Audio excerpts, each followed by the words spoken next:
nothing. But that's how it always begins. Very small. It has been absolutely extraordinary.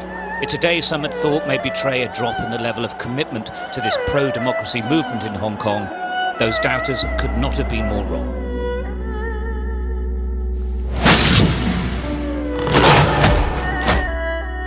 You tell me, how come it's not safe to walk in Central Park, huh? Or give a stranger a lift anymore? Because the world's full of crazy people, Jack. Victoria Park, the venue. It only holds 150,000 people or so. It was filled to bursting before the rally was due to even start.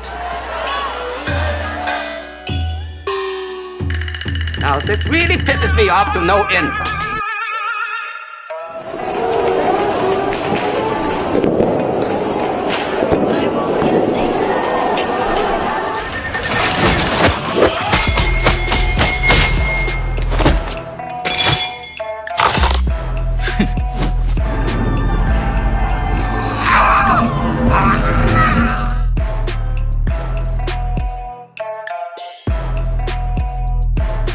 Hundreds of thousands descended on this high-end part of Hong Kong Island, determined to be there to show their solidarity.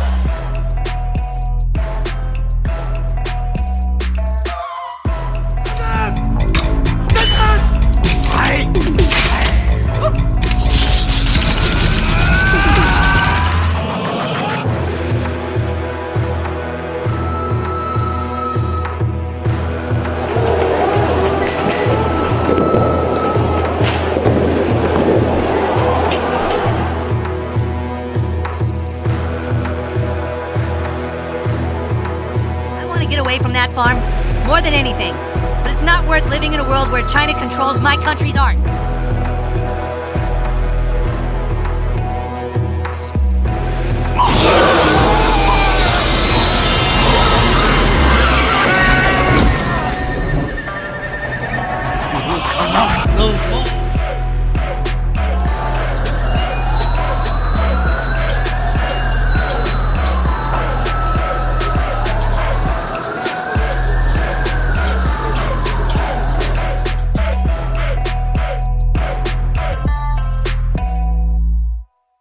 Getting hot in here, is it just me?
Ni hao, korai daren. Yeah, China. For one reason or another, it's big in everyone's mind at the moment. None of this stuff that's going on is particularly new, but it's just all kind of come together, as sometimes these things do. China, it's a big, still upcoming economy, though it started to stagnate. You know, it basically bailed the world out during the last big economic crisis, though it's unlikely to be able to do so again. And there's just so much involved in China that intersects with all the other things that interest me: protest, censorship, gaming, politics in the US, politics in the UK, the way in which these new developing economies are coming up, environmentalism, all the rest of it. There's a ton here to look at in terms of politics, economics, social control, you name it. There is something in all this current intense examination of China that's interesting. So we think of it as this big, economically powerful, upcoming thing, even though it's faltering. And when you look at what you see on the media quite often, what you'll see is very modern looking cities, lots of neon, lots of cars, all the rest of it. But China is very divided between its top tier rich people and its bottom tier poor people, rural versus urban, and so on. A friend of mine who visited a few years back, I often relate this, but he described it as there's a lot less kung fu and a lot more pissing in the street than I anticipated. So it is dystopic, it is cyberpunk in many ways, into the pollution, the modernization of the cities, the huge divide between rich and poor. Yeah, and they provide cheap consumer goods to the rest of the world. Is it communist? There's a state, so it's not communist. Is it socialist in the Marxist sense? To an extent, but they allow limited free enterprise and so on. The Chinese have a cultural buy-in to commercial enterprise and so on that's irrepressible, to coin a term. So that whole thing is it's a mix. It isn't really one thing or the other. China's always been a corrupt bureaucracy, as far back as recorded history goes. 10,000 years in China. It's always been a corrupt bureaucracy. It's just the way business is done. It's like tipping culture in the States, right? You're expected to leave a gratuity. In China, you're expected to bribe people, or to blackmail, or to extort, or to otherwise, use slightly underhanded methods to get what you want. And so when Chinese businesses, backed by the Chinese government, intersect and interact with Western businesses, that's how things get done. And things don't get done if you don't pay the bribes. It's partly a cultural thing. If you want to see just how bad that can get, go and check out Mark Kern's Twitter at the moment. He's spilled the beans on some of what goes on, as have other people in reply to him. This isn't new then, so why has it all come up and why is it so interesting? Well, we've had a spate of mini controversies, one big controversy, and a certain cartoon TV show talking about it. So in gaming terms, alright, Blizzard is an American company. They have a game called Hearthstone, which is basically a collectible card game but on a computer with animations and so on, and they hold championships and so on. And the lad that won said it's time for revolution in Hong Kong, something like that. That's the translations I've heard, something like that. Now this was technically in violation of Blizzard's rules, though they're the usual sort of vague rules that can be applied in any particular ways, bringing the company or the competition into disrepute, apparently. I'm sure they wouldn't be like that about other political statements that we can all think of. But as a result of that, he had his winnings docked and was disqualified for criticising China and saying woohoo to the Hong Kong protesters. The Hong Kong protest, it's morphed into a kind of democratic protest and a more general protest against the Chinese government, but it started out over extradition from Hong Kong to the mainland, so that you could be taken away from Hong Kong, which is a special economic and political area, sent back to the mainland and then punished under the rules and regulations that apply there. Basically black bagging people, right? We're past that now. There have been concessions, but the protests are ongoing. Now, they're super interesting because of the technical things that they're doing, using traffic cones to trap tear gas grenades, for example, wearing masks and makeup and things to hide their faces, using umbrellas to deflect tear gas canisters again, and rubber bullets at a certain distance. They can help protect against that, and using lasers to burn out surveillance cameras, because the Chinese use facial recognition and so on. So if you can burn out the cameras or blind them, and if you can do the same to police officers, then they can't identify you and they can't come and get you under China's social credit system or whoever else. The tactics we're seeing there in Hong Kong are tactics we're going to see on our streets in the days, weeks, months and years to come. Whether Extinction Rebellion will get to that point, I don't know. We seem to be handling that in a better manner, where it's a little bit less authoritarian than China. America, you might see riots and so on breaking out there again, who knows? There could be any flare point, another police shooting, whatever. There we're likely to see those tactics kick off. And as surveillance and facial recognition and so on is adopted by more nations, I'm sure we'll see more of that. But anyway, the Hong Kong protests are kind of the sort of mid-tier. Behind that, we've got all the controversies about the social credit system and the various oppressions and repressions that are going on within China.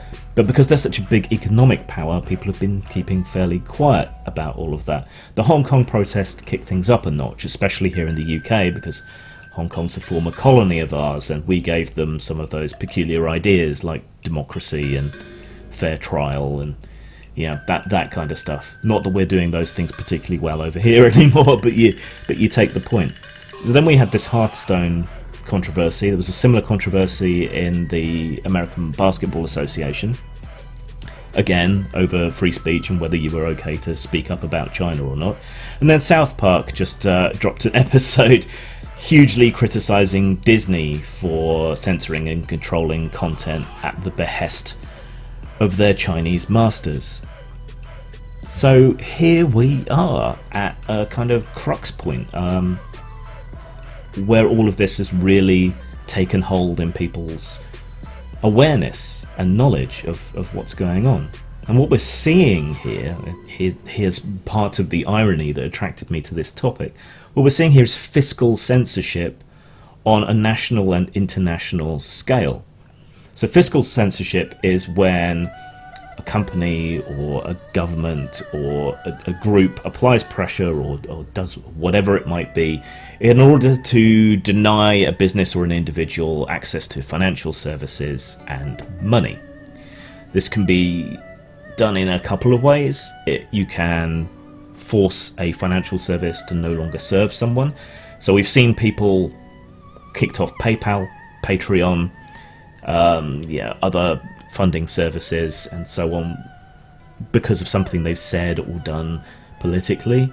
We've seen sex workers kicked out of using particular banks, Chase in particular. If you're with Chase, get out of Chase and find a more ethical bank to do your business with. So we see that on that kind of protest, activist level and that PR level, where certain financial institutions don't want to be associated with sex workers or whatever else. But we also see it on a much bigger level, and that's where China comes in. Companies want access to China's market because there's a lot of money there, a lot of newly rich people, and just the sheer amount of population means that even if your stuff is too expensive for most people, you're still going to get a lot of sales out of it. And in pursuing China, you have to conform to China's demands. This can involve some puritanical censorship of sexual themes and content.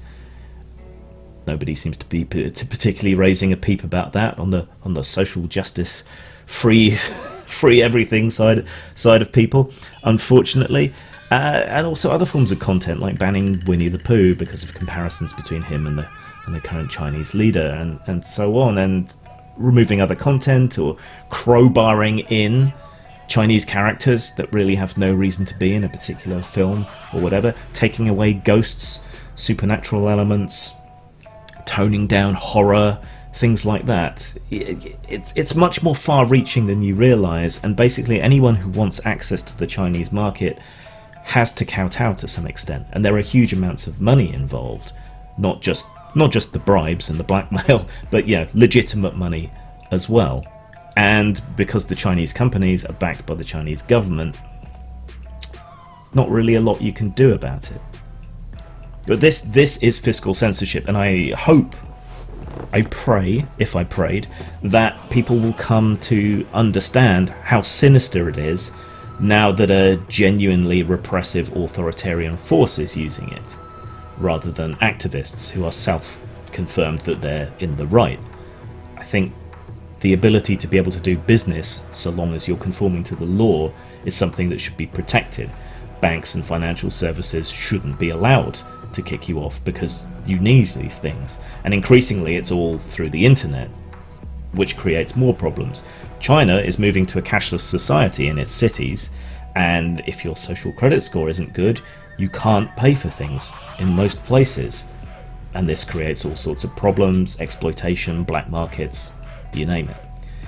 The social credit system is something that I think a lot of people with a more authoritarian bent in the West are looking at enviously, when we should be looking at it with horror.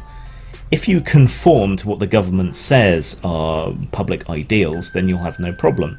You can get certain perks for having a particularly high social credit score, where you need a high social credit score in order to qualify for things like plane tickets, visas to visit another country, that sort of thing. So if you act in a way that pisses off the government in China, if you act in a way or hold views that are counter to what they consider to be politically correct, there's no other term for it really, then you are going to lose score, you're going to lose benefits, you're going to be less able to get away, and you will be shunned by people, because associating with someone with a low social credit score can tarnish your own social credit score. Now, we don't have a government-imposed social credit system here in the West, but we do have a socially imposed social credit system. If you buck the trend, if you have views outside of a very narrow Overton window on social media, you'll find yourself ostracized in the way that cults do. You'll find your access to financial services cut off if people protest you. You won't be able to sell your items here or there. And companies increasingly are using fiscal censorship in exactly the same way that China does. Just the other day, Amazon had a book cover rejected because there were people on the front with guns firing them out of the screen. Okay, and so in the gaming world, we've had our own little bit of censorship after having promised that they wouldn't censor a new Lamentations of the Flame Princess book. Drive-Thru RPG did, and there aren't really any credible or viable alternatives to sell ebooks in the RPG space other than Drive-Thru RPG, especially since they bought up their rival RPG Now quite some time ago now.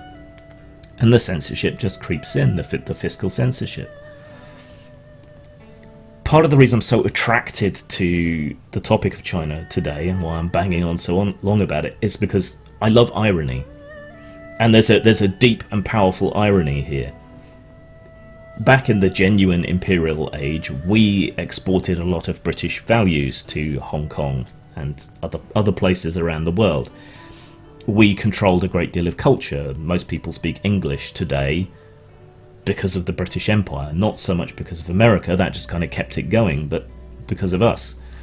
Modes of dress, modes of address, communications, ideas and conventions, that sort of thing. A lot of it is all rooted in British values. We were culturally imperial as well as everything else. And America took up the reins and became culturally imperial later. They had so much financial power, so much clout. Everyone wanted to do deals with America, or America could bribe or buy its way into whatever markets it wanted, that American products are worldwide ubiquitous. Coke, Pepsi, certain companies, Hollywood is practically ubiquitous, though it's kowtowing to China now. And a lot of people complained about this and said this is cultural imperialism, this is bad, and a lot of other people poo-pooed them.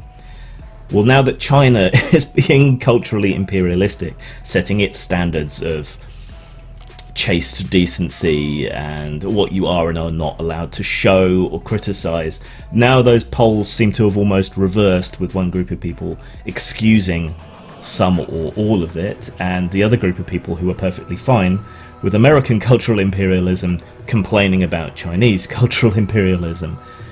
So there you go. There's also something delicious in a country that is ostensibly communist, even though they're not really, but that is ostensibly communist, poning capitalist nations like America, because America's capitalism is a weakness, because they will do anything for money and throw away all their values, all their ethics, their constitution, everything that they claim to believe in will go out the window for money, for Chinese money.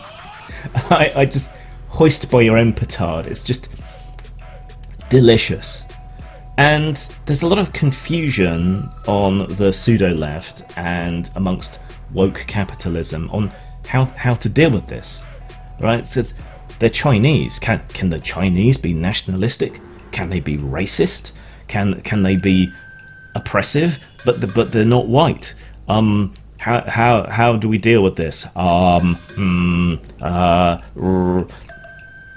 there's just the kind of decision paralysis there. I don't have a problem with saying that there are deep and abiding issues in China, and I fully support the Hong Kong protesters, and I wish we had been better stewards and had allowed as many people as wanted to leave Hong Kong and come to Britain. Back then, we didn't. I'm sorry. I wish we had. If I was in charge, we would have. But yeah, I throw my full support behind them. I'm against Chinese fiscal censorship in the same way that I'm against all censorship. Chinese nationalism worries me to a huge extent. And if you want an inside view on China, I would go and subscribe to Spencer and Lawai here on YouTube, if you can find them. They give a Westerner's view of China from living within China. So there are things they love about China, and there are things that disturb and upset them. And if you look in the comments they get on some of their videos, you'll see just how toxic Chinese nationalism can be in exactly the same horrible and disturbing way that all other forms of nationalism are. How's this all going to end up? I don't know, but hopefully we're going to see the beginning of a pushback and another campaign for better ethics in games and games journalism. Zang.